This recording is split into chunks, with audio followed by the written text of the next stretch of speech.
Hey everybody, welcome back to NSB. The other day I had to go out of town, so I jumped in my old black truck, took off. I didn't make a mile down the road, and my dash started blinging me saying that check gauges.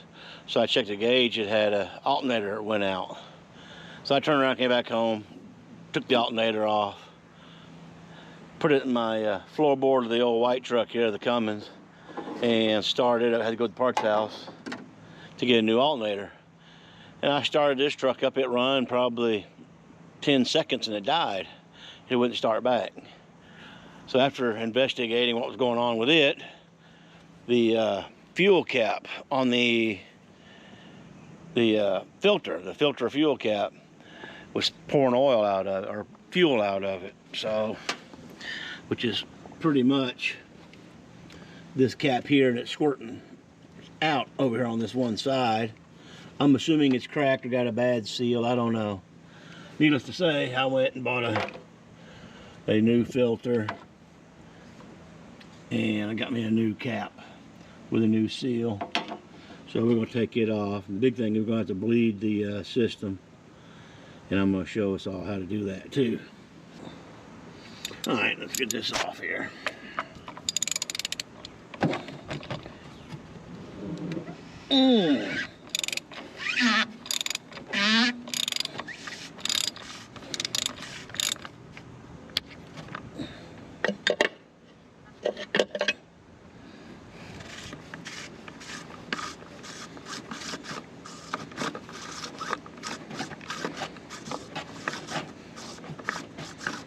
From the looks of it, it may just have been a broken seal.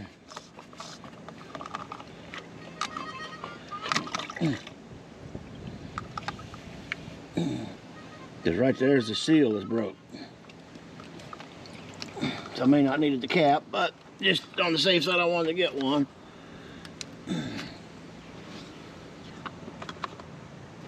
I did put a little bit of grease around that, so maybe that'll help.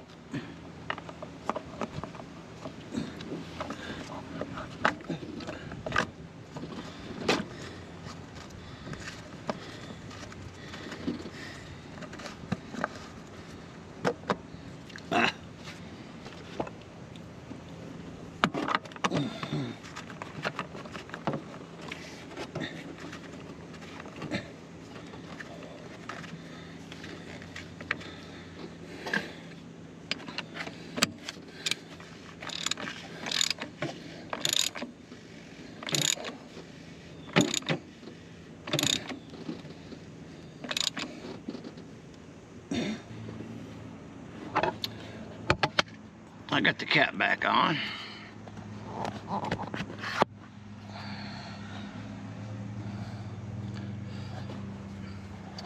Right down at the very bottom, you'll notice it's got this little flipper that you pull up, and you'll see fuel coming out down at the bottom. It's made to drain water out of it, which had just a little bit of water in there too. I just drained it just a second. So now what we're going to do is turn the key on, let the pump run, fill that fuel back up. You know, on most trucks, the fuel pump, you have to turn the key on and bump it, and then it runs for 15 seconds and kicks off. Mine's wired. When you turn the key on, it comes on. So I don't have to worry about bumping it. There's the fuel pump on.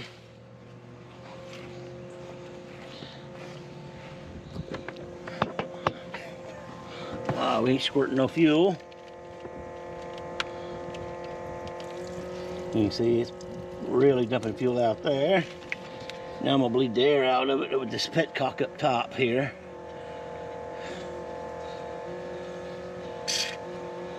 Hear all that air come out. I'm gonna let that run for a second there. Now we do have one more, if you can see it.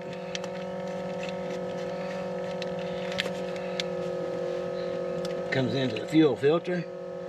I'm gonna bleed it just a little bit, get most of the air out of there. Now that we introduced air before, it's not just gonna start up. So we're going to have to crack these injectors loose up here.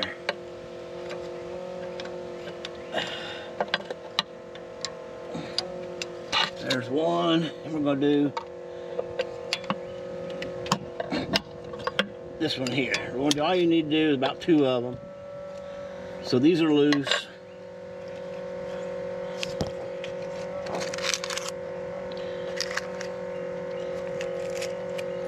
I'm eventually going to be changing this fuel system out. So now we're going to try to start it.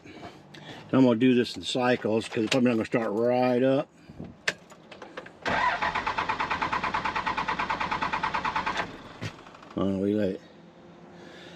We're going to let it rest the starter for a second.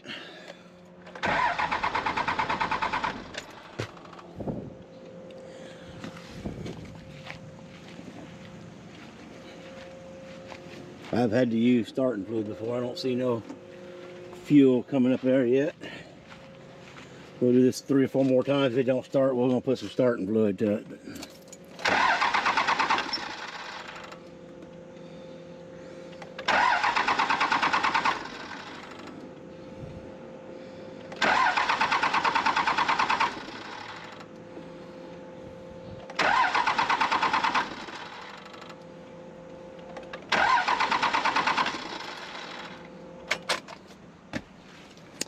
Yeah, it's going to make me shoot the starting fluid to it.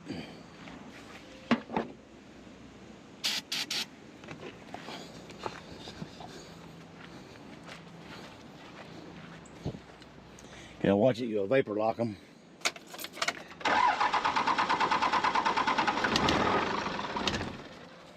It tried. Still don't see no fuel coming to there.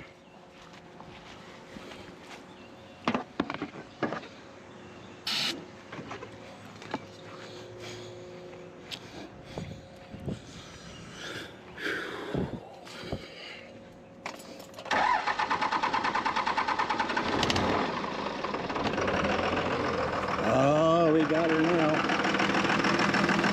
He knows it ain't running real good.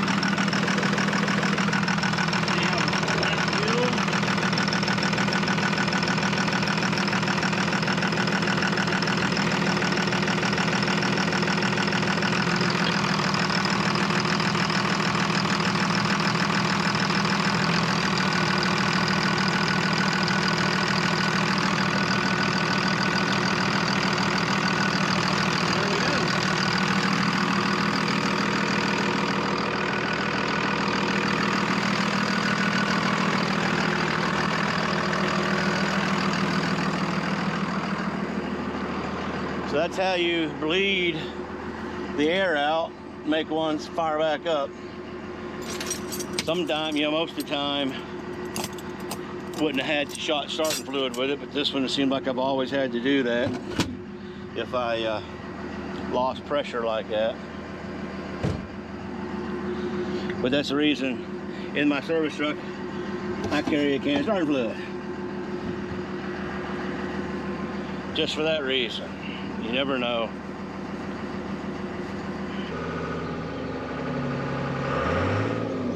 I don't know why, but I got a vibration in my motor at right there. You can see it in the steering wheel. If I go above it, if I go below it, but right there. I feel it when I'm going down the road. I don't know why or what's causing that vibration.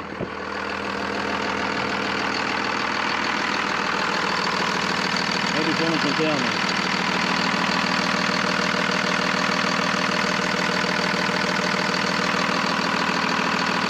So that's all on this video. Don't forget to like and subscribe.